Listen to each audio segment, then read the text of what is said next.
Kalaliman na ng gabi ng makunan sa CCTV ang isang disgrasya sa kanto ng Rizal Avenue at Fugoso Street sa Santa Cruz, Maynila. Kapwa patawid ng intersection ng pulang kotse at motorsiklo nang magpang-abot sila sa kanto. Sa lakas ng impact, tumila po ng rider. Sa isa pang anggulo ng CCTV, makikitang dumaustos ang rider hanggang sa humataw ang kanyang likod sa bangketa. Napatakbo naman ang isang bata na muntik matamaan ng sumemplang na motorsiklo. Sa kabila ng aksidente, nagawang makaupo ng rider. Tumabi naman sa bangketa ang pulang kotse. Pababa pa lang ng sasakyan ng driver nang sugurin ito ng rider.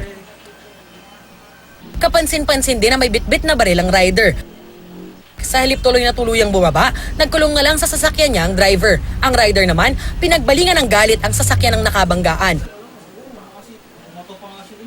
Umikot pa siya sa passenger side para tadyakan ng side mirror. Nailang lang talaga ako kasi may baril eh. Mahirap po basta-basta yun. Kahit sino naman no, ang dami naman nung nakakita, kahit sila din, hindi rin makaan. Pero kung wala akong baril, aawatin nun namin. Lumabas lang ng kanyang sasakyan ng driver nang umalis na ang nakaalitang rider. Kwento ng driver, pauwi na raw siya nang mangyari ang insidente. Ako, wishing na sana makipag-areglo. Kaya ako binuksan yung pintuan. Sinipa ako sa dibdib and sinuntok ng 2 beses sa ulo. Wala naman daw siyang magawa lalo't may baril ang nakaalitan. Sinara ko ulit yung pintuan.